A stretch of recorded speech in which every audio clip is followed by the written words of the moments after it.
अस्सलाम वालेकुम स्टूडेंट्स। आज हमारा टॉपिक है vector addition by rectangular components. इसमें हम वेक्टर को दो वेक्टर्स को ऐड करेंगे उनके रेक्टेंगुलर कंपोनेंट की मदद से। इससे पहले आप वेक्टर के रेक्टेंगुलर कंपोनेंट के बारे में पढ़ चुके हैं कि एक वेक्टर जब एक्स वाई प्लेन में होता है, मतलब ना एक्स में होता है ना वाई में होता है, बल्कि कहीं एक्स और वाई के दरमियान में मौजूद होता है, तो फिर हम उसके कंपोनेंट ड्रॉ करते हैं। उसका कुछ पार्ट एक्स में होता है, वो कहलाता है एक्स कंपोनेंट। उसका कुछ पार्ट वाई में होता है, वो कहलाता है वाई कंपोनेंट। और ये दोनों कंपोनेंट जो है वो रेक्टेंगुलर कंपोनेंट कहलाते हैं, क्योंकि दोनों एक दूसरे के साथ 90 का एंगल बनाते हैं। अब यहाँ पे हमने दो वेक्टर्स लेने हैं, दोनों को ऐड करना है, लेकिन दोनों वेक्टर्स एक्स वाई प्लेन में हैं। इट मीन्स के ना तो एक्स में है ना वाई में है, बल्कि कहीं दोनों के दरमियान में है। तो दोनों के हम कंपोनेंट ड्रा करेंगे, एक्स कंपोनेंट वाई कंपोनेंट, और फिर हम उनको ऐड करेंगे और देखेंगे कि रिजल्टेंट जो है वो हम उसको कैसे बनाते हैं। ठीक है, रिजल्टेंट किसके बराबर होता है। तो यहाँ पे हमारे पास दो वेक्टर हैं, ओ एन और ओ एम। ठीक है, ओ एन बी वेक्टर है और ओ एम जो है वो ए वेक्टर है। हमने इन दोनों को ऐड करना है। जब हम उन दोनों को ऐड करेंगे तो ए वेक्टर को इधर ही रहने देंगे, इस बी वेक्टर को यहाँ से उठा के यहाँ इसके ऊपर प्लेस कर देंगे, क्योंकि हेड टू टेल रूल की मदद से हम ऐड करेंगे। हेड टू टेल रूल में एक वेक्टर के हेड को दूसरे की टेल से जो है वो जोड़ा जाता है, और जो रिजल्टेंट होता है वो फर्स्ट की टेल से शुरू होकर एंड वाले वेक्टर के हेड तक जाता है। तो यहाँ पे हमने ए और बी को आपस में जोड़ा, और जोड़ने के बाद जो हमारे पास रिजल्टेंट आया वो ये आ गया। ठीक है, तो रिजल्टेंट हमने लिख दिया R is equal to A plus B. ये तो सिंपल हो गया, हमने पहले भी addition head to tail rule से देखी हुई है। लेकिन अब अगर गौर करें तो ये जो ए है ये एक्स और वाई के दरमियान में है, इसी तरह से ये जो बी था ये भी एक्स और वाई के दरमियान में है। तो इट मीन्स के हम इनके पहले कंपोनेंट ड्रॉ करेंगे, फिर इनको ऐड करेंगे। तो सबसे पहले जो है वो हम ए के कंपोनेंट ड्रॉ करते हैं। यहाँ पे ये है हमारे पास ए, हम एक परपेंडिकुलर एक्स एक्सिस पे ड्रॉ करते हैं, जहाँ पे ये कट करता है उसको क्यू कह देते हैं, और वो वाला जो है वो हमारा होगा x component of A vector. इसी तरह से जो हम इसको ऐसे वाई डायरेक्शन में कट करेंगे, जो वाई वाला पार्ट बनेगा उसको हम कहेंगे ए वाई। ठीक है, तो यहाँ पे ए के कंपोनेंट जो है वो हमारे पास आ गए। उसके बाद इसके साथ जो है वो हमने बी लगाया है, क्योंकि ऐड किया हुआ है। तो यहाँ पे हम एक रेफरेंस लाइन ड्रॉ कर लेंगे कंपोनेंट ड्रॉ करने के लिए। अगेन उसी तरह से हम पहले एक बी का परपेंडिकुलर ड्रॉ करेंगे उस रेफरेंस लाइन पे, जहाँ पे वो कट करेगा वो बी का एक्स कंपोनेंट होगा। ये देखें यहाँ पे लिखा हुआ है। उसके बाद इसी तरह से हम वाई एक्सिस की तरफ जाएंगे, जो वाई एक्सिस पे जाके टच करेगा ये वाला जो है, ये वाला इतना, ये वाला जो है वो ये बी वाई होगा। ठीक है, तो इस तरह दोनों के कंपोनेंट जो है वो हमने ड्रॉ कर लिए, एक्स कंपोनेंट भी और वाई कंपोनेंट भी। अब आ जाते हैं रिजल्टेंट की तरफ। अगर देखा जाए तो रिजल्टेंट जो है ये हमारा रिजल्टेंट है, तो रिजल्टेंट का जो एक्स कंपोनेंट हम इस तरह परपेंडिकुलर ड्रा करेंगे तो ये रिजल्टेंट का एक्स कंपोनेंट आ गया। इसी तरह से इस साइड पे ड्रॉ करेंगे तो ये रिजल्टेंट का वाई कंपोनेंट आ गया, आर वाई, और ये आर एक्स जो है वो लिखा हुआ है। ठीक है, रिजल्टेंट ये आर है। अब हमने आर पे तवज्जो देनी है कि हमने आर के कंपोनेंट ड्रॉ करने हैं, क्योंकि R B x y plane में है, तो वो वहाँ उसके भी कंपोनेंट ड्रॉ होंगे। अब हम देखते हैं कि जो हमारा रिजल्टेंट है उसका एक्स कंपोनेंट किसके बराबर है और उसका वाई कंपोनेंट किसके बराबर है। ठीक है, अब यहाँ पे अगर थोड़ा सा गौर किया जाए तो ओ आर किसके बराबर है, O Q plus Q R के बराबर। टोटल ये लाइन दो हिस्सों में डिवाइड हुई हुई है ना, O Q and Q R, तो हम यहाँ पे लिख देंगे O R is equal to O Q plus Q R. ठीक है, उसके बाद नेक्स्ट जो है इसी को हमने ये वाला जो पोर्शन है, ये वाला पोर्शन अगर हम इसको इस तरह से नीचे लेंगे तो वो उसी के बराबर है, यानी क्यू आर के ही बराबर है। यानी हम इसको एम एस को भी, ये एम और एस इतने पोर्शन को भी हम क्यू आर कह सकते हैं, इसलिए उन्होंने क्यू आर को एम एस के बराबर रखा है, क्योंकि वही ऊपर जाके ऊपर की तरफ है, वही नीचे की तरफ है, तो बराबर है एक दूसरे के।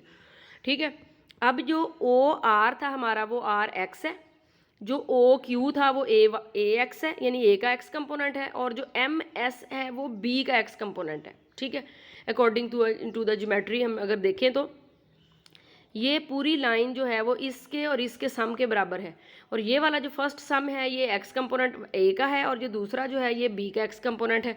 तो हम यहाँ पे रिजल्टेंट का जो एक्स कंपोनेंट जो है वो फाइंड हमने कर लिया। रिजल्टेंट का एक्स कंपोनेंट ए के एक्स कंपोनेंट के बराबर होगा और बी के एक्स कंपोनेंट के बराबर होगा। ठीक है। इसी तरह से नेक्स्ट जो है वो हम लेते हैं, नेक्स्ट हमने लेना है y वाला। अब ये देखें कि ये जो टोटल है, ये जो टोटल, इसको हम कह देते हैं r और p। ये r और p r s जमा s p के बराबर है, यानी r s और s p। अब ये देखें r s जो है वो a y के बराबर है और s p जो है वो b y के बराबर है। और हमने जो शुरू में लिया था r s, ये टोटल बराबर है r y के, आर पी सॉरी ये आर वाई के बराबर है। तो इट मीन्स नेक्स्ट में जो है वो हम लिख सकते हैं y component of the resultant किस किस के बराबर है, ठीक है। यानी आर वाई टोटल किसके बराबर है, ए वाई के, और आगे जो है वो ये बी वाई के, ठीक है। तो इस तरह से नेक्स्ट जो है वो हमारी इक्वेशन फिर क्या बनेगी, R y is equal to A Y plus B y. Resultant का जो y कंपोनेंट होगा वो दोनों वेक्टर के y कंपोनेंट के बराबर होगा। और अगर हमें कहा जाए कि हम वेक्टर टोटल लिखें, तो वेक्टर टोटल जैसे हमने पहले लिखा था कि a जो है वो a x component plus a का जो है वो y कंपोनेंट, यहाँ पे आप i लिख देंगे x के साथ और यहाँ पे लिख देंगे y। अगर आपने कंपोनेंट की मदद से वेक्टर बनाना हो तो हम इस तरह से बना सकते हैं। तो इसी तरह से अगर हम रिजल्टेंट की बात करें तो रिजल्टेंट जो है वो भी उसके दोनों x कंपोनेंट और y कंपोनेंट के बराबर होगा, यानी आर एक्स आई और आर वाई जे। अब आर एक्स जो है वो हमने निकाला है ए एक्स प्लस बी एक्स, और आर वाई जो है वो हमने निकाला है ए वाई प्लस बी वाई के। तो इट मीन्स इससे क्या साबित होता है कि जो रिजल्टेंट का x कंपोनेंट है वो जिन वेक्टर को आपने ऐड किया है उनके x कंपोनेंट के सम के बराबर है। रिजल्टेंट का जो y कंपोनेंट है वो जिन वेक्टर्स को आपने ऐड किया है उनके y कंपोनेंट के सम के बराबर है, ठीक है। और इसी तरह से नेक्स्ट जो है वो फिर आप मैग्नीट्यूड भी ले सकती हैं। यहाँ पे आपने वेक्टर की फॉर्म में लिखा है इसको, और ये आपने मैग्नीट्यूड की फॉर्म में लिखा है। मैग्नीट्यूड हमने जो है वो पहले भी हमने ली हुई थी, ठीक है। जब एक राइट एंगल ट्राइंगल होती है तो उसका फॉर एग्जांपल ये y कंपोनेंट है, ये x कंपोनेंट है, और ये वाला जो है वो आप रिजल्टेंट कह देते हैं। तो इसका स्केयर इसके स्केयर और प्लस इसके स्केयर के बराबर होता है, x square plus y square is equal to R square. तो अगर इसी पैथागोरन थ्योरम को जो है वो हम यहाँ पे इस्तेमाल करें तो हमारे पास आता है आर एक्स का स्केयर और आर वाई का स्क्वेयर, ठीक है। R x again A x plus B x के बराबर है और R Y again A Y plus B Y के बराबर है, ठीक है। तो ये वेक्टर हो गया और ये वाली जो होगी उसकी मैग्नीट्यूड होगी रिजल्टेंट की। उसके बाद जो है वो हमने लेनी होती है डायरेक्शन। जब भी आप कंपोनेंट लेंगे ना, आप तीन चीज़ें लेंगे। पहले आप वेक्टर को ड्रॉ करेंगे, यानी कंपोनेंट की मदद से वेक्टर लिखेंगे, फिर उनकी मदद से आप मैग्नीट्यूड लेंगे और फिर आप लेंगे डायरेक्शन। तो डायरेक्शन के लिए जो है वो हम राइट एंगल ट्राइंगल में हमेशा, अगर ये हमारे पास थीटा है, ये वाई कंपोनेंट है, ये एक्स कंपोनेंट है, तो हम हमेशा लेते होते हैं टेन थीटा। टेन थीटा आता होता है वाई ओवर एक्स, यानी परपेंडिकुलर ओवर बेस के बराबर आता है। तो यहाँ पे क्योंकि आप रिजल्टेंट की बात कर रहे हैं उसका हमने लेना है, तो ये आर वाई हो जाएगा और ये वाला जो है वो आर एक्स हो जाएगा, और इसकी मदद से जो है वो हम एंगल डिटरमिन कर सकते हैं, ठीक है। तो हमारे पास टेन थीटा आ जाएगा R Y over R X. Theta को आप इधर लेंगे तो tan inverse R Y over R X आ जाएगा। R Y again A Y plus B Y के बराबर है और R x again A x plus B x के बराबर है। यानी आपके पास ए के दोनों कंपोनेंट की वैल्यू भी मौजूद है, बी के दोनों कंपोनेंट की वैल्यू भी मौजूद है, तो फिर आप रिजल्टेंट भी निकाल सकते हैं और रिजल्टेंट की डायरेक्शन भी फाइंड आउट कर सकते हैं थीटा की मदद से, ठीक है। और इस तरह से अगर आपके पास ज़्यादा वेक्टर है, फॉर एग्जांपल आपने ए को ऐड किया, ये ए हो गया, उसके बाद आपने ऐसे बी को ऐड किया, ये बी हो गया, उसके बाद ऐसे आपने सी को ऐड किया, तो आपका रिजल्टेंट जो है वो कुछ इस टाइप का बनेगा। तो रिजल्टेंट में फिर ए का भी एक्स कंपोनेंट, बी का भी एक्स कंपोनेंट, सी का भी एक्स कंपोनेंट, यानी सबके एक्स और वाई कंपोनेंट जो है वो आ गए। तो इसी तरह से रिजल्टेंट टोटल के एक्स और वाई कंपोनेंट के बराबर होगा। तो इट मीन्स कि अगर आप दो वेक्टर लेंगे तो आप दो का लिख लेंगे, तीन लेंगे तीन का लिखेंगे, यानी जितने वेक्टर को आप एक दूसरे के साथ ऐड करते जाएंगे हेड टू टेल रूल से, उसी तरह से उनके कोरस्पोंडिंग आप एक्स कंपोनेंट और वाई कंपोनेंट भी रिजल्टेंट के वाई और एक्स में ऐड करते जाएंगे, और आपके पास जो है वो इस तरह से यहाँ पे आपने ए एक्स प्लस बी एक्स, वहाँ पे सी वाई सी एक्स लिख देंगे। इसका मतलब एक वेक्टर का एक्स कंपोनेंट, दूसरे वेक्टर का एक्स कंपोनेंट, तीसरे वेक्टर का एक्स कंपोनेंट, पहले का वाई कंपोनेंट, दूसरे का वाई कंपोनेंट, तीसरे का वाई कंपोनेंट। यानी ये आपने जनरलाइज कर लिया कि अगर आपके पास नंबर ऑफ वेक्टर दो से ज़्यादा हों तब, ए बी सी हों तब, ठीक है। अब इसके कुछ स्टेप हैं कि जब आप भी कभी भी रेक्टेंगुलर कंपोनेंट की मदद से वेक्टर्स को ऐड करते हैं तो कुछ स्टेप हैं जिनको आपको फॉलो करना पड़ता है। सबसे पहला है कि आपने एक्स और वाई के आपने एक्स और वाई के जो आपने वेक्टर ऐड करना है उनके एक्स और वाई कंपोनेंट निकालने हैं। जैसे ये ए आपने ऐड करना है तो इसका एक्स कंपोनेंट लेंगे, फिर वाई लेंगे। इस तरह से बी है तो बी का एक्स कंपोनेंट लेंगे और वाई कंपोनेंट लेंगे, ठीक है। उसके बाद ये इनका रिजल्टेंट आ गया तो रिजल्टेंट का भी एक्स कंपोनेंट लेंगे और वाई कंपोनेंट भी लेंगे। तो ये स्टेप हैं जिनको आपने फॉलो करना होता है, ठीक है। तो उसके बाद find x component R x of the resultant vector by adding x component of all the vectors, ठीक है। रिजल्टेंट का जो एक्स कंपोनेंट होगा वो जमा किए जाने वाले वेक्टर्स के एक्स कंपोनेंट का सम होगा। रिजल्टेंट का जो वाई कंपोनेंट होगा वो जमा किए जाने वाले वेक्टर के वाई कंपोनेंट के सम के बराबर होगा। इसकी मदद से आप मैग्नीट्यूड ले सकती हैं और इस फार्मूले की मदद से आप ले सकते हैं, डायरेक्शन फाइंड आउट कर सकते हैं, ठीक है। तो ये 5 स्टेप हैं जिनको फॉलो करके आप किसी भी 2 या 2 से ज़्यादा वेक्टर्स को हेड टू टेल रूल की मदद से जब आप कंपोनेंट ड्रा करके ऐड कर सकते हैं, ठीक है। उसके बाद लास्ट में हमारे पास है कि रिजल्टेंट जो है वो हमारा किधर लाई करेगा, ठीक है। इसका क्या मतलब है, यानी आप ये देखें ना, अगर हम एक्स कंपोनेंट और वाई कंपोनेंट की बात कर रहे हैं तो इधर जो है वो एक्स पॉजिटिव है और आपको पता है इधर एक्स नेगेटिव है, इधर वाई पॉजिटिव है और इधर वाई जो है वो नेगेटिव है, ठीक है। इट मीन्स कि आपके पास 4 हिस्से जो है वो आ गए, एक ये आ गया, एक ये आ गया, एक ये हिस्सा आ गया थर्ड क्वाड्रेंट और ये आ गया फोर्थ क्वाड्रेंट। इट मीन्स कि इन चारों में वेक्टर आपका कहीं भी हो सकता है जो रिजल्टेंट वेक्टर है, क्योंकि हमें बताया नहीं गया कि एक्स और वाई में किधर है, हमें सिर्फ ये बताया गया है कि वेक्टर एक्स और वाई में है और आपने उनको ऐड करके रिजल्टेंट निकालना है। लेकिन हमें ये नहीं पता कि वेक्टर रिजल्टेंट इधर आएगा, इधर आएगा, इधर आएगा या इधर आएगा। अगर इस इधर आएगा तो हमें कैसे पता चलेगा किधर है, तो हम कैसे अंदाज़ा लगाएंगे, तो इधर पॉजिटिव एक्स है और इधर जो है वो पॉजिटिव वाई है, तो इस क्वाड्रेंट को कहते हैं फर्स्ट क्वाड्रेंट और इसमें दोनों वैल्यूज़ जो हैं वो आती हैं पॉजिटिव। ये वाला जो है इसको कहते हैं सेकंड क्वाड्रेंट और इसमें एक्स की वैल्यू आती है नेगेटिव और वाई की वैल्यू आती है पॉजिटिव। ये वाला जो है अगर वेक्टर यहाँ लाई करेगा तो इट मीन्स कि एक्स भी नेगेटिव आएगा और वाई भी नेगेटिव आएगा और ये होगा थर्ड क्वाड्रेंट। अगर वेक्टर इधर लाई करेगा तो इट मीन्स यहाँ एक्स तो पॉजिटिव आएगा लेकिन वाई नेगेटिव आएगा और ये होगा फोर्थ क्वाड्रेंट।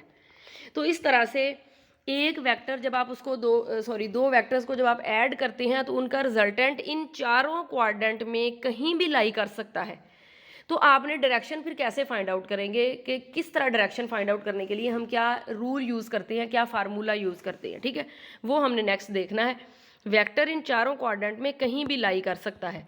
फर्स्ट में लाई करेगा जब एक्स और वाई कंपोनेंट दोनों पॉजिटिव होंगे, सेकंड में लाई करेगा जब एक्स पॉजिटिव होगा और एक्स नेगेटिव होगा, वाई पॉजिटिव होगा, थर्ड में लाई करेगा जब एक्स भी नेगेटिव होगा, वाई भी नेगेटिव होगा, फोर्थ में लाई करेगा जब एक्स पॉजिटिव होगा और वाई जो है वो नेगेटिव होगा। यानी जब आप आर का वाई कंपोनेंट और आर का एक्स कंपोनेंट आप निकालेंगी तो इनके साथ देखेंगी क्या साइन आ रहा है। बोथ पॉजिटिव हैं तो फर्स्ट क्वाड्रेंट, बोथ नेगेटिव हैं तो थर्ड क्वाड्रेंट, एक्स पॉजिटिव है वाई नेगेटिव है तो फोर्थ क्वाड्रेंट, ठीक है, वाई नेगेटिव है और एक्स पॉजिटिव है तो सेकंड क्वाड्रेंट। यानी इन दोनों के साथ जो डायरेक्शन साइन आएगा पॉजिटिव और नेगेटिव का वो डिटरमिन करेगा कि जो हमारा रिजल्टेंट वेक्टर है वो किस क्वाड्रेंट में लाई करता है। चलें, अब आपको क्वाड्रेंट का पता चल गया कि इन चारों में से वेक्टर किधर चला गया है, लेकिन आपने एंगल कैसे निकालना है, एंगल आपने कैसे निकालना है तो वो हम देखते हैं कि एंगल निकालने के लिए जो है वो हम क्या करते हैं, ठीक है। तो एंगल के लिए जो है वो हम यहाँ पे फार्मूला जो है वो यूज़ करते हैं tan inverse R Y over R x. आपने फाइंड आउट कर लिया तो उसको जो है वो फाई का नाम दे दें और फाई जो है वो आप यानी कैलकुलेटर से आप कैलकुलेट कर ले और उसके बाद जो है वो आपने देखना है कि ये कहाँ लाई करता है या हमारा फार्मूला हमने इसको कैसे एडजस्ट करना है, ठीक है। तो नेक्स्ट जो है वो हमारे पास क्वाड्रेंट की फॉर्म में है कि ये हमारे पास क्वाड्रेंट जो है वो आ गए। ये मैंने जैसे आपको पहले बताया दोनों पॉजिटिव हैं तो फर्स्ट क्वाड्रेंट में आएंगे, आर पॉजिटिव एक्स पॉजिटिव है, वाई एक्स नेगेटिव है, वाई पॉजिटिव है तो इसमें आएगा, दोनों नेगेटिव हैं तो इसमें आएंगे, एक्स पॉजिटिव है वाई नेगेटिव है तो इसमें आएगा। यानी आपने आर की जो आपने रिजल्टेंट निकाला है उसका एक्स कंपोनेंट और वाई कंपोनेंट के साथ साइन देखना क्या है, जो साइन होगा वो डिटरमिन करेगा कि वेक्टर आपका किधर लाई करेगा, ठीक है। चलें, अब हम देखते हैं कि अगर वेक्टर हमारा फर्स्ट क्वाड्रेंट में लाई करेगा तो आप एंगल कैसे फाइंड आउट करेंगे। याद रखें, अगर आपका वेक्टर फर्स्ट क्वाड्रेंट में लाई करेगा तो एंगल आपका बनता है पॉजिटिव एक्स एक्सिस से, हमेशा ये याद रखना है। वेक्टर जहाँ भी हो आपने एंगल शुरू में जो थीटा लेना होता है ना, वो पॉजिटिव एक्स एक्सिस से लेना होता है। तो यही आ गया थीटा। वेक्टर अब है ही इधर, तो यहाँ पे जो आपने फाई आपने निकाला था ना पिछले फार्मूले से, वो आपका थीटा फाई के बराबर ही होगा। तो आपका एंगल इस तरह आप डिटरमिन कर लेंगे, ठीक है। नेक्स्ट, अगर आपका वेक्टर जो है वो इधर चला गया है तो आपका जो एंगल क्या बनेगा, वो आप इधर से शुरू करेंगे, यहाँ तक लेके जाएंगे और ये होगा थीटा, और जो बाकी बच गया है वो है फाई, ठीक है। यानी जो बाकी इधर एक्स एक्सिस के साथ बाकी एंगल बच गया है वो है फाई, ठीक है। अब आप ये देखें कि टोटल जो है वो एंगल, यानी जब इस तरह लाइन लगी हुई हो तो ये टोटल एंगल होता है 180 के बराबर। तो आपने लेना है थीटा, तो 180 में से इतना निकाल दें, ये फाई है, तो आप लिखेंगे 180 minus phi is equal to theta. तो ये आपका सेकंड क्वाड्रेंट में जब कंपोनेंट रिजल्टेंट वेक्टर होगा तो आप एंगल इस तरह निकालेंगे।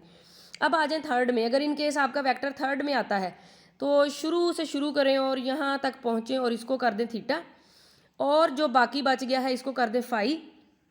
अब अगर देखें तो ये यहाँ तक हो गया 180, यानी टोटल आपका 180 हो गया। तो 180 में जो जितना आपने ऐड किया हुआ है आगे वो फाई आपका ऐड कर दें, ये उसी के बराबर है, तो आप इसमें ऐड कर दें तो आपका नेक्स्ट एंगल क्या बनेगा, 180 प्लस फाई, ठीक है। यानी 180 पूरा हो गया और प्लस फाई आप उसमें ऐड कर दें, तो ये आपका रिजल्टेंट जो है वो आपका रिजल्टेंट का एंगल जो है वो आ जाएगा, ठीक है।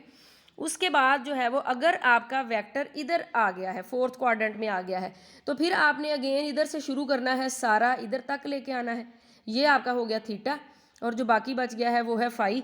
अब आप देखें कि जब आप ऐसे यूज़ करते हैं तो टोटल एंगल होता है 360, तो 360 में से सिर्फ इतना माइनस है, बाकी बच गया है। बाकी तो टोटल एंगल हो गया ना, 360 जो है वो बाकी बच गया, तो 360 माइनस फाई कर देंगे तो आपका रिजल्टेंट एंगल जो है वो आपको मिल जाएगा, ठीक है। इस तरह से पहले आप क्वाड्रेंट देखेंगी, रिजल्टेंट के कंपोनेंट की मदद से क्वाड्रेंट कौन सा है, और फिर जो है वो आप डिटरमिन करेंगे। यहाँ पे चारों के चारों क्वाड्रेंट के मुताबिक आपका थीटा जो है वो बताया हुआ है, थीटा फाई के बराबर है। सेकंड में चला गया तो 180 माइनस फाई हो गया। 180 माइनस फाई कैसे, टोटल होता है 180, तो इतना उसमें से जो है वो आपने निकालना है, बाकी आपके पास थीटा आएगा, तो जो 180 में से इतना निकाल देंगे तो वो 180 माइनस फाई हो जाएगा, ठीक है। उसके बाद नेक्स्ट में जो है वो आपके पास थर्ड क्वाड्रेंट में जब चला गया, जब थर्ड क्वाड्रेंट में चला गया तो इतना, और जो पॉजिटिव एक्स एक्सिस के साथ बनाएगा वो फाई, तो टोटल आपका हो गया 180 में इतना ऐड कर दें, पहले आपने माइनस किया था, अब इतना ऐड कर दें क्योंकि अब हमारा वेक्टर थर्ड क्वाड्रेंट में जा चुका है, तो वो हो गया 180 प्लस फाई, ठीक है। इसी तरह जब आप फोर्थ क्वाड्रेंट के लिए जाएंगी तो टोटल जो है वो आपका एंगल थीटा इतना बनता है, जो बाकी बच गया वो फाई है, ठीक है, एक्स एक्सिस के साथ। तो इस तरह से टोटल आपका ये वाला जो टोटल सर्कल का एंगल होता है 360 में से इतना जो है वो आप माइनस निकाल देंगी बाहर, यानी माइनस उसमें से कर देंगी फाई, तो आपके पास आ जाएगा 360 माइनस फाई। तो इस तरह इसकी मदद से आप जो रिजल्टेंट का एंगल होगा वो भी निकाल सकते हैं कि वो पॉजिटिव एक्स एक्सिस के साथ कौन सा एंगल जो है वो बना रहा है, ठीक है। तो इस तरह से आप एक वेक्टर को कंपोनेंट की मदद से ऐड कर सकते हैं, ठीक है। कोई क्वेश्चन हो तो फिर आप पूछ सकते हैं।